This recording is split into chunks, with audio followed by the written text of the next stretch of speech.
What's up, you guys? Welcome to the special edition of Fleeky Friday. We are with Zach King, the entrepreneur of entrepreneurs, co-founder of Residency. Thank you so much for joining me today. Thank you for having me. So first, tell me about Residency. How did it start? Yeah, so kind of back started in 2019. That's when we, kind of created the company.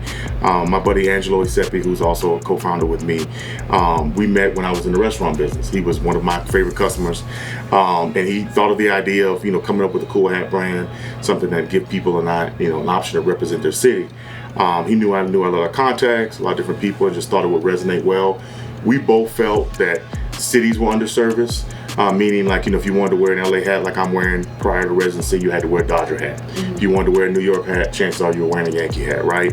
And so we kind of just wanted to give people, number one, another option. Maybe you don't like sports, maybe you just like your city.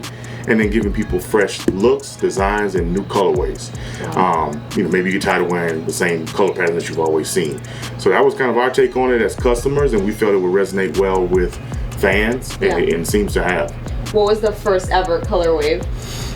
First ever colorway we did for LA was actually just a black and white. Okay. When we first started, we were trying to... The OG? Yeah, exactly. So we do like a black hat with the white LA. That was actually our first colorway. And then from then on, obviously we expanded. LA was actually our first product, and our first hat. And then from that point, we were able to do San Francisco, Las Vegas, obviously, and so on and so on. Right now, we're in about 15 different markets. We'll be at 19 before the end of the year. We just recently launched Miami, Green Bay, and Dallas. So yeah, we've expanded quite well, especially with us starting in 2019 right before pandemic. But it's just been a blessing and a godsend, and how people have just embraced the brand. And that's a testament to you too. I feel like you work so hard, but it's so unique because you're right. Like, a lot of people just have a sports team to rep, and like you have the rep your Residency. Right. So how did that tagline come about? I think it just wanted to, if we talk about where people are from, like last year, hey, Monique, where are you from? I'm from Vegas. I was born in New York. Right, but anywhere you ask, anytime you ask people, you can just see them smile. Yeah. You can just see you're pulling on the heartstrings of something that matters to somebody, either where they're from or an important city where they live. So it's both. Maybe it's where you got born and raised, or maybe it's just where you're living now. But regardless, you kind of feel something there. Everybody loves their hometown, or hopefully they love the city where they're at. And so that was our play, right? Like, how do we just connect with the city? We also, wanted to create the piece of giving back to cities, doing things that actually make an impact in the cities where we're in. And I think that's kind of just resonated well with everybody. But that was what it was all about, was representing your resident. If you happen to be a Raider fan or a Rams fan, hey, perfect. Yeah. But maybe you just love the city, and that's kind of what we wanted to touch on. And that's how I found out about Residency. At first, I kept seeing all the players wear the hats. I'm like, what is that? And it grew so quick in Vegas. It did. One of my buddies, shout out Eric Harris. He was the guy who actually was the first Raider player to actually wear the hats, in the facility and around the players. And one does, that's I just think people saw the hats, they loved it, and they just wanted to kind of, be a part of something new and something fresh. And when I talk to players all the time, they tell me, they want to rep something that's not the team equipment, right? If you're in a nightclub, you're in a nice restaurant, you don't want to wear something that got handed in the locker room from the team, right? You want to wear something fresh. So for a lot of teams like San Francisco and Raiders, we've kind of become the unofficial official hat. This is like kind of what the players wear and what they enjoy. The other feedback we got is just the fit, the actual fit of a hat. Like, obviously I'm a big guy, all these players are big, right? So customers see, man, if so-and-so has a big head, like, chances are it'll fit on me, right? It sounds silly, but fit means a lot, obviously when you're dealing with fashion products. How did you get integrated in the NFL, NBA market? I played college football in University of Florida, so I never played pro, but I just know how players think, how they are. I just just kind of knew the psyche, right, of just what kind of players wanted, and I think that resonated well. Like I said, Eric Harris was our first NFL star to wear a hat. But from that point, it really was just having a great product and just introducing the product to people. It was a lot of cold calling, a lot of just, hey, putting the product in front of people, giving them an opportunity to see it. And I think once they saw it and tried it, the rest is history. These guys got enough money to buy whatever they want to buy. They get free product all the time. So it's really humbling to see them choose ours over, another product that they maybe get for free or something like that. Or some players, a lot of players are even customers. They're even buying their own hats from us. So it's just nice to see, like, hey man, when you create something from scratch, and that type of organic feedback has just been really nice. And it's perfect because guys like Eric, once they get traded or leave, and they have that Residency. Eric, I'm like Eric. He's in Atlanta right now, and he's done well. Obviously, getting that whole organization tapped in with our hats. But I think it's the same thing, man. We just try to conduct ourselves as quality business people, quality human beings, and I think that just goes a long way, especially when you have a great product. Nothing is forced. Hey man, if you don't like our hats, hey, there's no pressure either way, right? I think, and by operating that way, just genuine, it goes a long way, And you in particular, this guy has like 50 businesses. Yeah, not quite, but we're trying. I mean, I opened up a lot of stuff before pandemic, right? I was one of those times where before pandemic in 2019, I was working in corporate America as a business director for a tech company. Mm-hmm. And long story short, man, I just have always been an entrepreneur at heart. But for whatever reasons, life reasons, got in the workforce, and I just made up my mind in 2019, like, hey, I'm not happy. I'm just going to do what I want to do. And I just went for it. Obviously, saved up, planned. I mean, who would have thought pandemic was coming? I had everything planned but that. Yeah. But other than that, right, I thought I had a great game plan, thought I had great products, and, a lot of stuff is coming to fruition now, since then. Now things are completely opened up. Sometimes I feel like it takes going into corporate America to realize like this isn't for you. Like, you're an entrepreneur, Correct. But then you have to try it out a little. Correct. Yeah. So it was just a time of my life, right? Like, just recently got married, no kids yet. I'm like, man, if I don't make this move yet right now, I mean, it's not going to happen. So I just really had to go for it. And then I did some things to test my thought process. Did I make the right decision? So anyway, that's kind of where we are from, like why I just went for it. What are some challenges you face throughout like starting a business? Yeah, so everybody knows me, I'm very transparent, right? Like I tell anybody, right? I mentor people. I'll tell you exactly what I did, but you got to do the work, right? I think there's no secret sauce. The secret sauce is consistency and just constantly grinding it out and not giving up. That's the secret, right? That even if you tell people that, they just don't really believe that or do that. So kind of how we started, right? Started with two guys. Obviously Angela and I. Now we obviously brought another co-owner, Andrew Rivas, who's been completely instrumental with helping us expand the brand, especially from a tech standpoint, logistics. He's been a godsend, right? But how we started was really starting small. And I think so many entrepreneurs think you have to start big or you need a whole bunch of this and that. And in some instances you do, depending on what type of business it is. But you need a great product, you need a great work ethic. You need a great game plan. And then the execution of that plan is crucial, right? So obviously how we started, we're a hat company. We not to say we won't sell a t-shirt, won't sell a hoodie, won't sell whatever, but we're hats, right? We're a lifestyle hat brand. All about repping our residency. So we started, like I said, with 3 cities, and then it kind of expanded from there. Our first thought process was, man, let's just launch big cities and it'll pop. But you do need somewhat of a fan base, and you need cities where people embrace fashion, like hats. There is some big cities, exactly, right? And people which Vegas isn't really right, and that was the kind of the unique thing about Vegas was, if you're from here, right? Like obviously Golden Knights, kind of like they were like born here. Obviously Aces, they've been kind of like they were born here, but they're like the Raiders, for example, right? They needed a new identity. They needed something fresh, and that's kind of what we felt like. If we kind of introduce the people here to something new that are from here, they kind of could feel like it was their own. Yeah. Right. It wasn't like a logo that they got from somewhere else or something that was born with another team. So that was important to us. So that's kind of how we started this brand, like how we thought of the vision of moving forward. I mean, as far as the challenges, I mean, the list goes on and on. We'd probably be talking for 2 years if I told you the challenges. But some of the challenges, quickly, from a pandemic standpoint, right? Supply chain, right? Before pandemic, right? You think, okay, I want to launch something, I want to do something, there really was no supply chain issues. Yeah. Now you have to think, okay, like who gets the black hat? Who gets the red hat? Is it still happening now? It's a lot better now, but you still see some hurdles. Just because even if the supply chain has kind of cranked up, you see that the labor force, right? It's not enough workers or employees to kind of help facilitate the demand. Which is why you see the inflation, and it's not just our business. Every business has these challenges, but that's kind of one of the main things with supply chain. I think the other thing too, from just a small company starting, is the belief, right? And this is huge, especially for young entrepreneurs that maybe haven't done this before.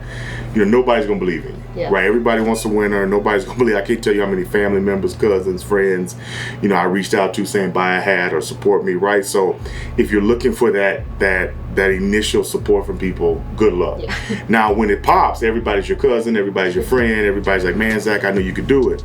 And that's just something that you're like, did you? You're right. You just have to realize that those are some of the challenges you're going to face, and don't let it discourage you from following your dream. Yeah. So I think those, at least for me, were the two biggest hurdles: supply chain, and then keep in mind I've done other business in the past, right? So it's almost like, well, why didn't you believe me? The other one was a hit, or the other one, but that's just the thing, man. A lot of times people are afraid to do things on their own, and they'll pawn their fears off on you. Yeah. And that's when you actually need that support.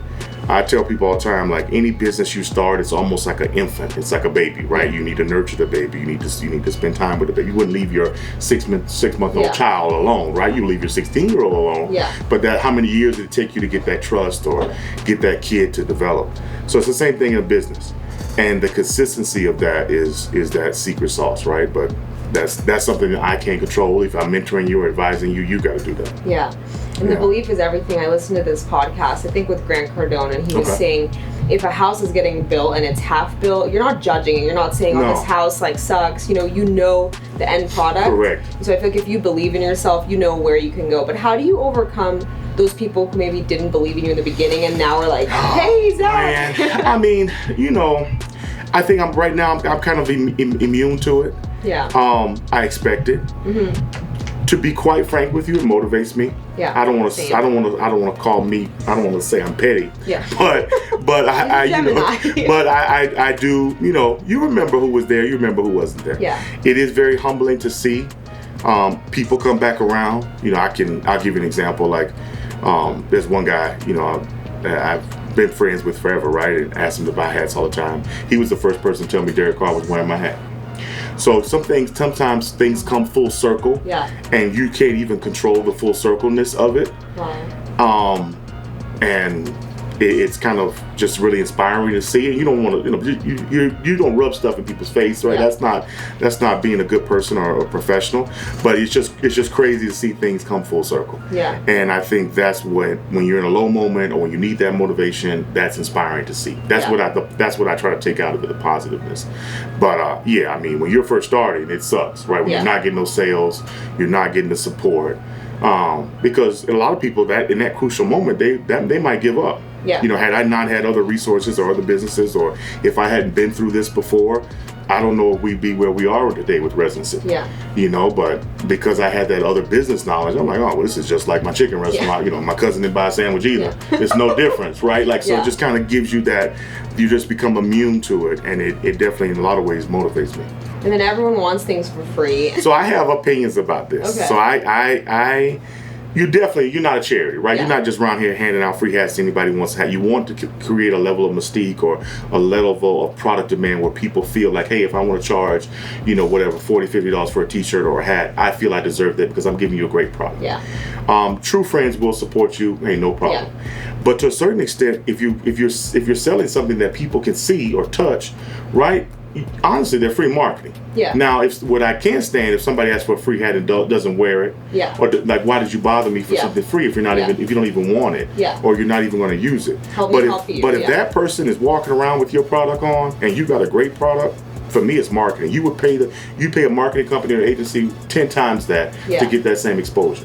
So especially if it's somebody fashionable, somebody who has a great following, or somebody who just frankly looks good. Yeah. Right? You're getting eyes on product that you wouldn't get, and it's a low cost based on the rewards you could potentially get. Yeah.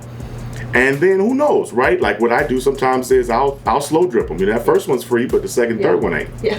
I can't be Santa Claus forever, right? And if you really like this product, then hey, 100%, right? So like I'll give the first sample for free, but after that, man, like hey, obviously you like it, you keep bothering about that. Yeah. So I think that's where it's at. And obviously people that have been good to me, like I'm not big on penny pinching or it's like that's right, totally. Yeah. But you do have to have checks and balances, and I think for entrepreneurs that are trying to figure out their costs, that's what you need to kind of assess. Like, if I would pay a marketing company for this, what would it cost me? Yeah. If I give Darren Waller a free hat, what would that? Like, you're right. Does it make sense, right? And so, I think that's crucial. Especially like the guys, they wear it at the press conference. Yeah. And I think that's how just the viability of how people find stuff, how they find your product, how they see it. But like I say, they wouldn't wear it if it didn't look good or they didn't like the product. So that you got to have a product that people like and it's quality. But once you have that identified, it's just a matter of, okay, how do I place this product? Who wears hats? Who likes this type stuff, right? You got to, it's almost like you're selling something, but it's not a forced sale because you like it, you enjoy it. What's up, you guys? My merch is live. This is the Fleeky Friday edition in pink and blue. I'm wearing the pink right now. It says Stay Fleeky. The material is so soft, hand tie-dyed and printed. I love it. Of course, the back. Have a Fleeky Friday. I'm so excited to share this with you guys. Get yours now.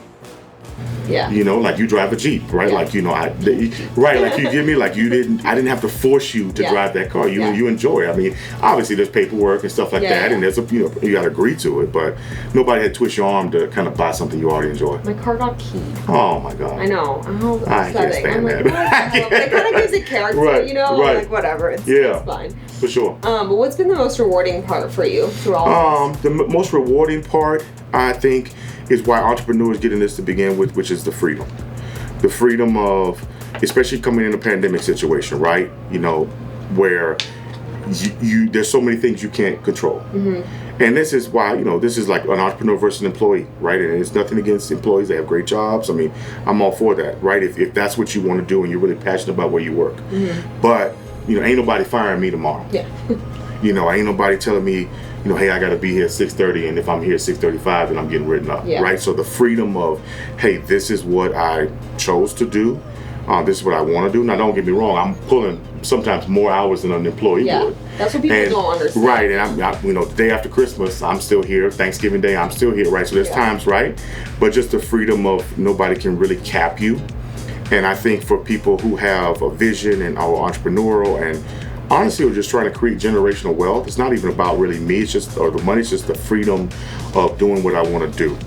Then that's just the financial aspect or just the freedom aspect. Then the other cool part that's so humbling is creating a product that actually makes people feel good. Yeah. So I'll give you an example. Like, I've obviously been in the restaurant business. When somebody eats your food, you can just walk around and tell them, man, like they left a bunch of food on their plate. Yeah. No, who's going to pay for a meal to leave half the food there? Obviously, they didn't like it. Now, if they finish the whole plate, they're like, man, Zach, this was awesome. But it's in their stomach, they leave, they're gone.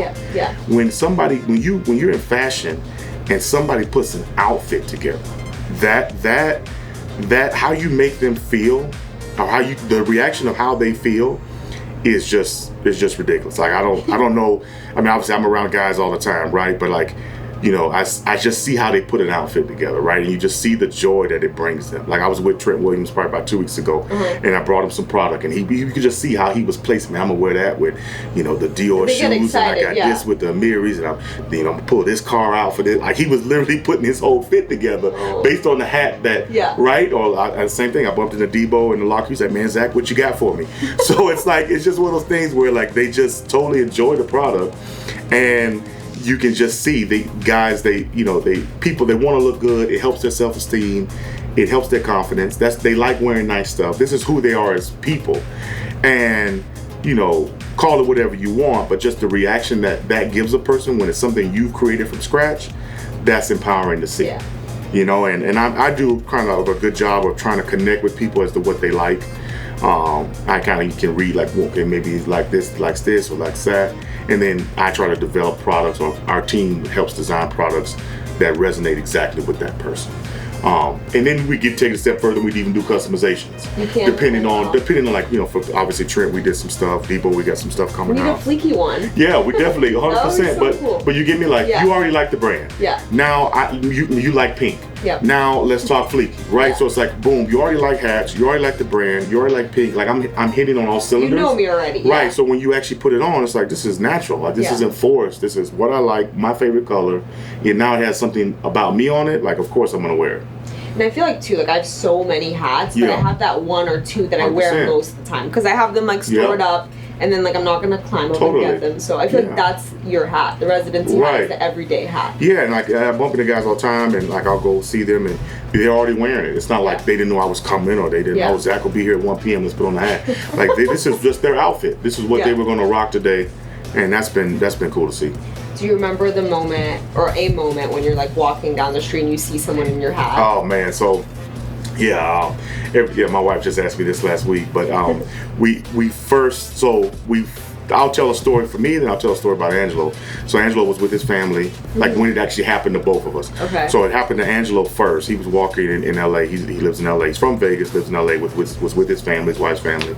They're walking down Rodeo Drive. They go in a Balenciaga store. Somebody has an LA hat on. So that was the first person that we actually saw.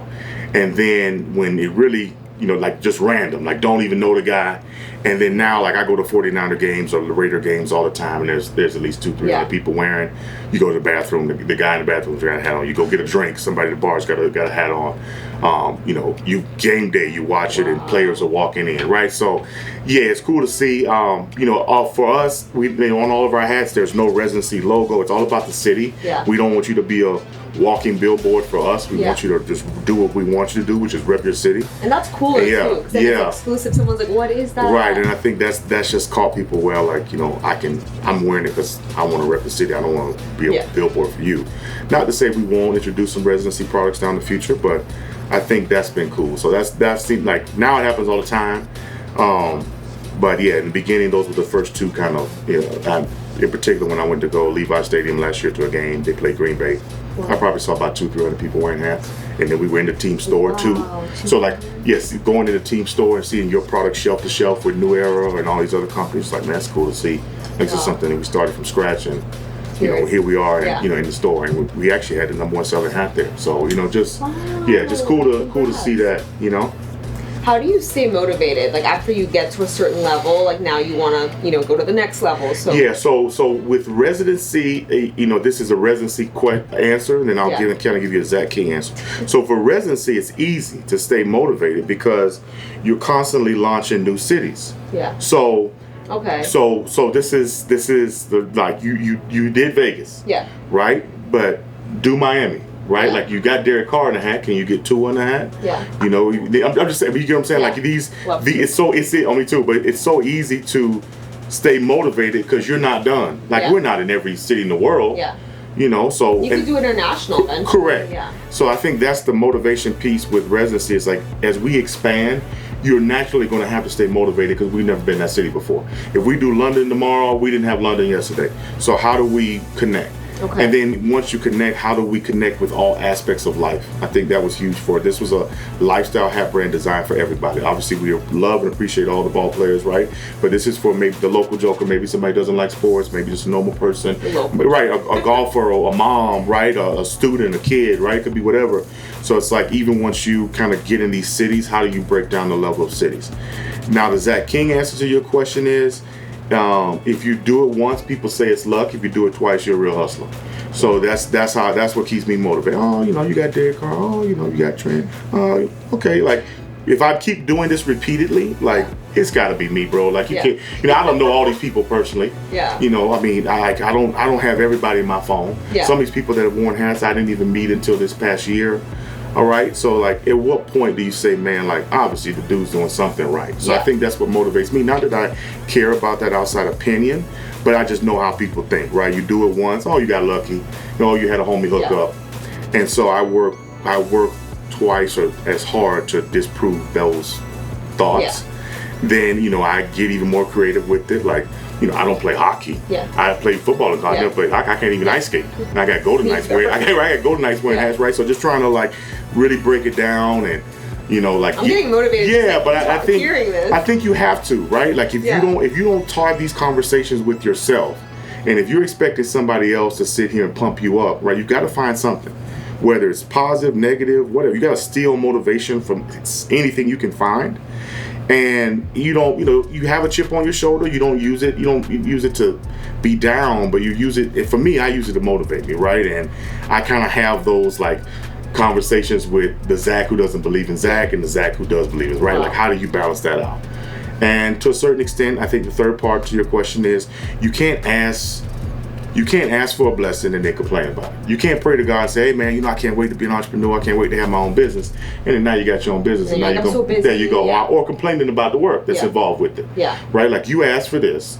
you got way more than what you asked for and prayed for. So like, hey, bro, it's time to clock in. Like, you're right. It is what it is, And people don't understand that you can't ask for something and okay, you got it. Yeah. And then now, okay, but I'll see you tomorrow at 5 a.m. You got what you wanted. You just didn't get how you wanted it. Yeah. And that's where it gets touchy. And you have to keep going. Like once you get there, that's not just like that's not it. You have a whole life to live. Totally. So. And I think too, for a lot of times for me, I'm seeing people that I don't even know or people that I didn't even know I was affecting being motivated, and that's motivating too, especially when you view people on higher levels. Yeah. I don't know how to explain it, but for example, like if you view, let's say your favorite, your mentor, somebody or your hero, somebody you've looked up to in whatever facet of life.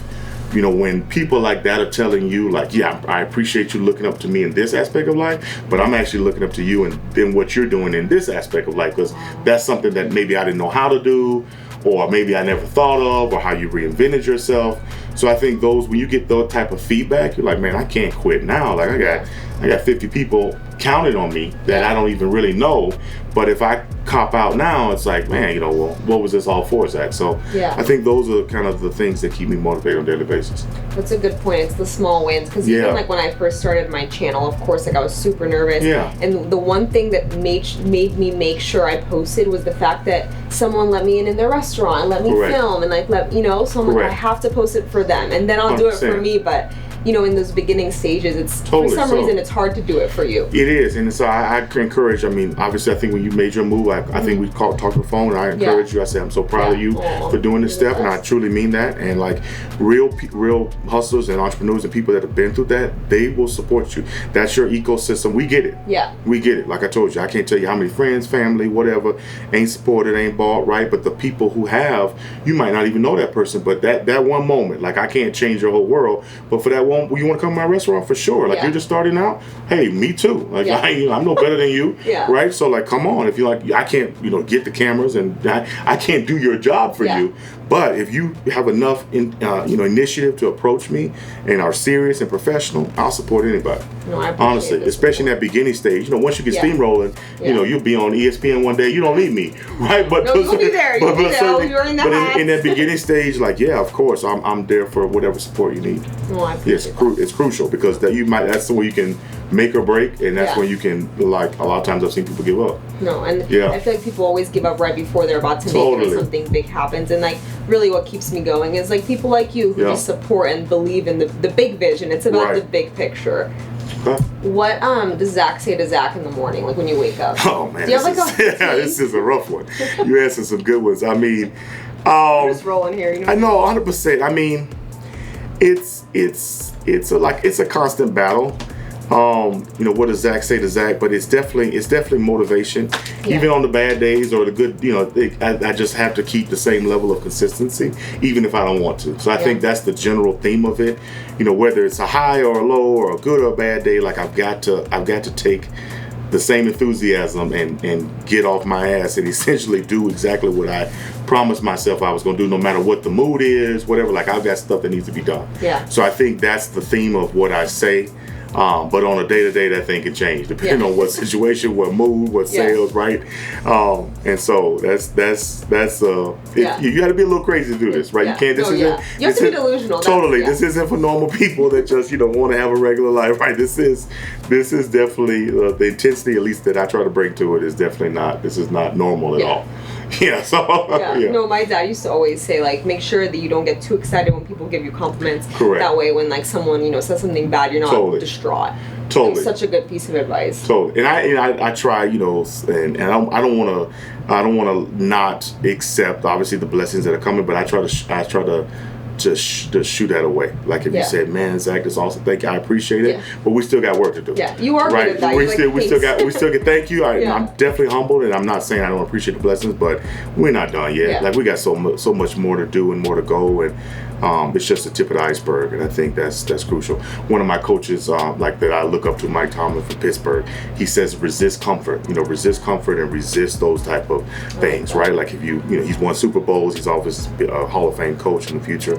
But that's the first thing he says, like, you just resist that comfort, resist things of feeling like you're done yet, because you're not done yet. I've heard seek discomfort every day. So anyway, so that's kind of where it's at, right? And not to say you're not appreciative and not to say you're not grateful. I don't ever want to come off like that. But yeah, we ain't stopping. We ain't done yet. I love it. Yeah. For someone watching, like, what's a way to sum it all up? Maybe like 3 takeaways. 3 takeaways. Always bet on yourself. Start early. The earlier you start, the better, right? Like I knew I was an entrepreneur when I was 17. Did I, I went to the University of Florida. Obviously had a great college experience, met a lot of good people. Obviously I'm appreciative to have a college degree, but like what I'm doing, I didn't learn in college. This was all through either trial, error, life experiences, or just going with my gut. So I'd say bet on yourself, start early, and then literally like just lock in. Just lock in. Like you're gonna lose a lot of people, you're gonna lose a lot of time, but like when you've committed yourself to something, right, like ain't nothing stopping it. So I think if you can do those 3 things, everything else will fall in line, right? Because it's that confidence piece. Like do I bet on, like I have my gut feeling to bet on myself, but what do I do?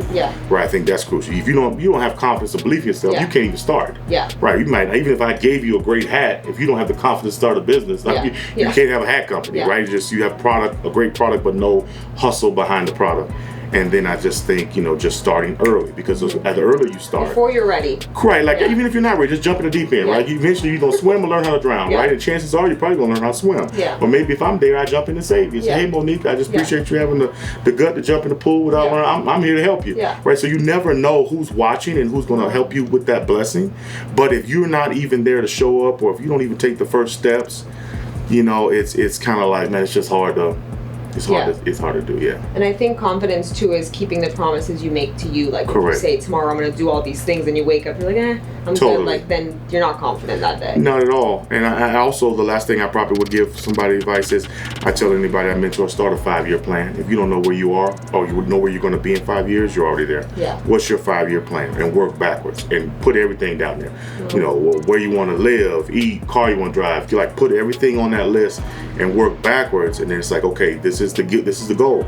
And you'd be surprised, sometimes you might even finish that 5-year plan before the 5 years. It might be 2.5 and you already completed it. But if you don't have something on paper, or even in your mind, right, and I really recommend putting it on paper and literally just put it in your bathroom so you can see it, so you're accountable, and then just work backwards. Is it going to happen on day 1? No. But chances are, if you put in a 5-year plan, it ain't going to happen in 10 years. It's going to happen before those 5 years. You have to know what you're working towards. And I know a lot of people who don't even know what they want. No. And so, like, how do you wake up and... So that's the thing. The people that have that's the thing. The people that are indecisive, so that's the thing where, like, you got to go, I can tell you got to go with your move, right? So, like, if you don't know what you want to do, then you got to figure that out. I can't, I can't, like, nobody, it doesn't matter, even me, like the best motivational speaker, the best mentor, you're just wasting your money if you don't know what you want. Now, I will say this, and even in my life, and I tell people all the time, sometimes that comes from a place of pain. Maybe you grew up broke, and you don't want to be broke. That's a start. You don't have to have this whole thing figured out, but you got a why. You got something that that this is what either I want to have or don't want to have, or want to be or don't want to be. Start there. But if you're just walking in like, I don't know, I don't even know how to mentor you because you haven't even taken the first serious step to identify I can't want it more than, I tell people, I can't want it more than you. If you don't want it, like, I can give you the game, but you just, if you don't want it, you're happy, like you're complacent and doing whatever you're doing. So that's crucial, right? And I think that's the starting. And the reason why I say start early is because if you fail, who cares? If I started my first business when I was 17, I didn't have a mortgage, a car payment, or your life insurance. Like, I'm just right. Like, who cares? If it doesn't work out, I'm 18 and a half and it didn't work out. Like, but when that's the thing too, because when you get older, people will talk you out of it because it sounds crazy. Man, you just got married. What you mean? You starting a hat company? Your head's so big, you don't even wear hats, right? Like, this is the type of feedback I'm getting, right? Like, just stay with your corporate job. You got good benefits. You got right. So the older, but if you were 17 and you said, "Mom, I want to start a hat company," oh well. It's a little crazy, but worst case, it doesn't work. You get the job when you're 19. So that's the thing about starting early. You have, because obviously life isn't promised. So you're giving yourself a better chance of success by starting early, and that's going to really be your college. Especially nowadays. You can still be with the internet. Like when I was in school, 2002, we didn't have all these.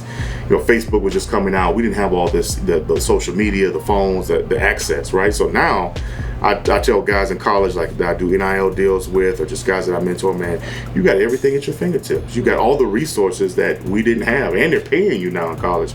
Take advantage of it, because football ain't gonna be here forever. So find what you like and try to finesse that lane or try to connect with mentors who will help you. So if you don't start early, then here you go. This is not all a honeymoon stage. This ain't all glamorous. Yeah. And I love your look, man. Yeah, and it's like I'll give you a personal example. Like 18 months ago, I was diagnosed with diabetes, ICU 5 days, 4 days out of the hospital. I was in the office. Are you serious? Yeah. So like you see Debo dancing, and Jalen Ramsey wearing a hat, and you think it's all easy and this and that. What you don't ask yourself is how many times did I send Jalen that hat before he wore it? How many times did I cold call Trent Williams before he responded? Wow. How many times did Derek Carr get a hat before he wore it? Like, so that's the backside of what it took to get there. How many times? Oh man, I lost count. I think I was in Trent's DM probably for about a year and a half. These people are busy. People are busy, and then you're nobody. You gotta follow up. Correct, and then you're nobody, right? Like I'm wearing a mirror in my Ferrari. Like, why should I wear your hat? Yeah. So it's one of those things. Like, I think the backstory is what people need to see, so they understand the grind behind it, because that's motivational as well. And then obviously they see the end result, like it worked. Yeah. But you got to see the grind behind it. I think this generation is very very short-lived. They don't necessarily want to take the steps. They think it's a cheat code, and it ain't. And I think that's going to be crucial for people to see. And then obviously just some behind-the-scenes stuff of how we got the deal done, like how we got to deal with Acer Gaming, Predator. How we're working, how we did the stuff with Chick-fil-A, like the behind the scenes of when you see the event or you see the product, how do we do it? So anyway, that's going to be coming on the reality segment. Can we put that in? Yeah, that's fine. We've also got a residency gaming, which is huge, based on the Predator deal, where we actually have a YouTube channel for gaming, live streams with our co-founder. I suck at playing games, so Angelo's gonna be actually the person. Like a Twitch kind of thing? Yeah, kind of, but direct gaming with actually customers and obviously professional athletes and exclusive people, right? Like where you can actually play with them, live giveaways. Even exclusive content to give you access to certain drops that maybe somebody else wouldn't have. How did that start? It started because, like I said, I used to be in the tech industry, and I had a client called Acer, and they're based in Taiwan. They have an office here in the U.S. in San Jose, and obviously gaming. Like we're trying to get into all aspects of life, right? And it could be for anybody. There's a lot of gamers that obviously love sports, love hats. And we saw a lot of our athletes like Max Crosby, people like that, playing games literally with our hat on, playing a video game. So we're like, man, this is lifestyle. This is a different aspect of life that people enjoy. And I think they would enjoy wearing our products. They already are while they're playing the game. Let's actually make something for them. And so that's how it happened. And then now the whole gaming, the channel and all of that is going to be brought to life. So we can actually do a lot of cool stuff. And I think it'd be dope. Like, imagine if you could play with the owner of Nike on a video game, right? That's amazing. Yeah, hopefully Angelo beats y'all, but if he doesn't, right? Like, just that access, and then obviously playing with players in certain games would be cool. You hear that right there? That's like the entrepreneurial mindset. Like you find a problem and then you're like, I'm well. So how I look at it positively is you find a product and how many ways can you sell it? Yeah.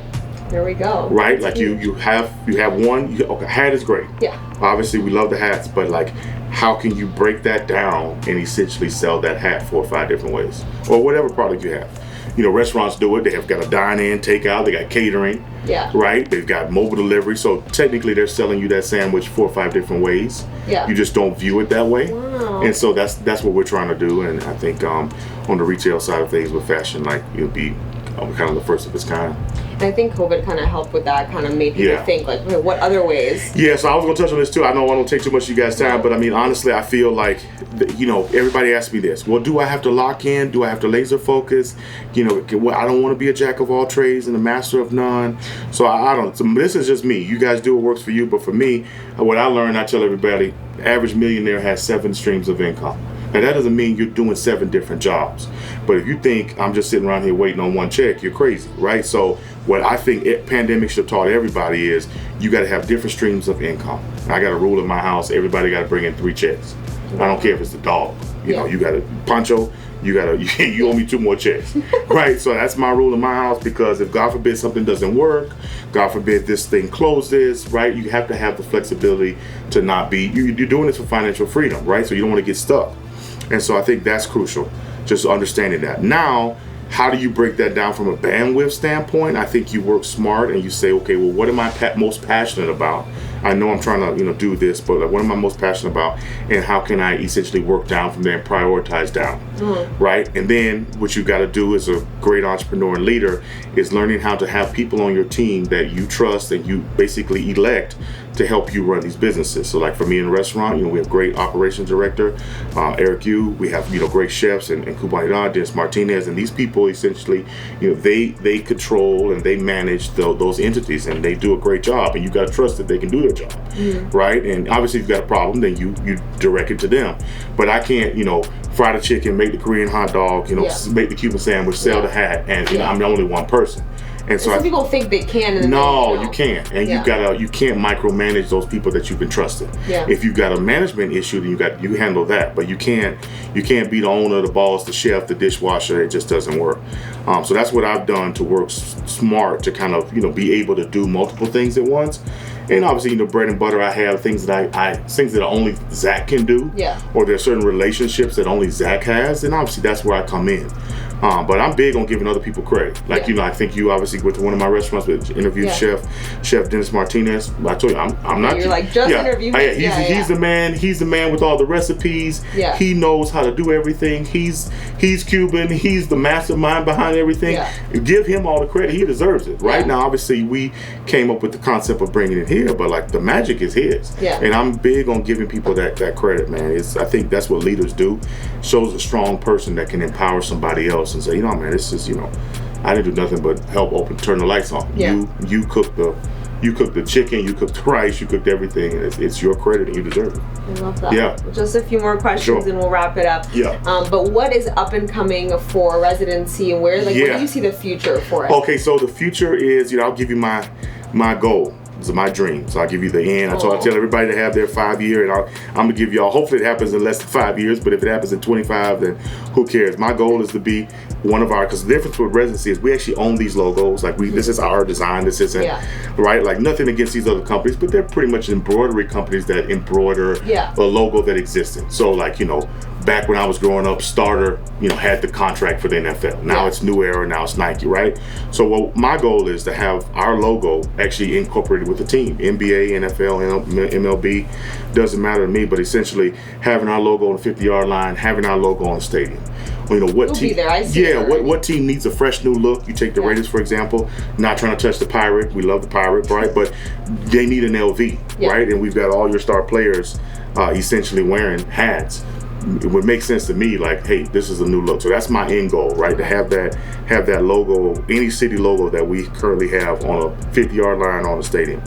As far as where do I see residency going? I really see it going in all aspects of life. Like we're trying to do gaming. We got some stuff going with Formula One, golf. All right. So just it's obviously started out heavy football, and we obviously love our football guys to death. But this is the whole goal of this is every aspect of life. That's why I see it going as a company. And then I see it also incorporating the foundation residency give back piece. That was one thing I get to talk about much, but that's something that we care about, right? And all of the co-founders here and owners, we felt, man, like, what brands do stuff for you? So you buy my hat, and what do I do for your city? So we didn't get to do a lot because it opened up during the pandemic. We didn't have a lot of time to be outside, but that's crucial. Give backs, food drives, toy drives, community cleanups, working with the homeless. Those are all things that we're passionate about. Like I said, we did something in Atlanta with AJ Terrell and Chick-fil-A where we donated his foundation, but we want to help your residency. I might not be where you're from. I might not be, but we are making an impact in your community, and we want to make sure that that's for sure known as we're able to do things and expand. We're currently right now on the short side of things. Obviously we just launched Miami. That's huge for me. I'm from Florida. Got a lot of heat by doing these other cities and not launching Miami first or Jacksonville and all these other places. But sometimes you got to test it out. You do. But we've got a great Miami hat and logo that I love. Obviously, shout out River Craycraft. He's already worn. Raheem Morris. So we've got some people on the team already rocking, and the logo seems to be making waves in the city. I'll be there next week, and we can kind of just see hit the ground and see what's really going on. But Miami's popping, and then we're gonna launch Cincinnati, Detroit, Boston. I'm trying to think in one other one, Jacksonville before the end of the year. So we have a total of 19 cities before the end of the year, which would be huge. Yeah, and so I think that's key. And then for the players and people, like, we give those customization options, you know, things that maybe New Era or other companies won't do. Like the Darren Waller. Darren Waller hat, yeah, we did that, and then we have a hat coming with Deebo Samuel this upcoming week. So just excited to kind of, you know, make those players feel even more special, right? With a product they already love, but now it's customized towards, you know, whatever they want. Well, I'm excited for you to go to Florida. For sure, no, 100%. Cool to see your hats everywhere. Yeah, I'm gonna do start in New Orleans, and then obviously swing by Baton Rouge, LSU, and then I'll be Gainesville, where I went to school, Jacksonville, then Miami, meeting with some Hurricanes, Dolphin players. So that'll be dope. Congrats. Thank you. Gosh, I could talk to you forever. 100%. Likewise. I really appreciate your time. We'll do part 2. Yeah, and anything you guys need, like I say, but obviously the links, Monique will include all my links, but obviously I'm an open book, any way I can help. If anybody has any ideas or just wants to reach out, even if you don't buy my product, glad to help any way I can. Appreciate you. 100%. You guys, Zach King, entrepreneur of all entrepreneurs, residency.com, linked below. Use my code Fleeky10 for 10% off. Thank you so much. Go rep your residency. We'll see you next time. Thank you, guys.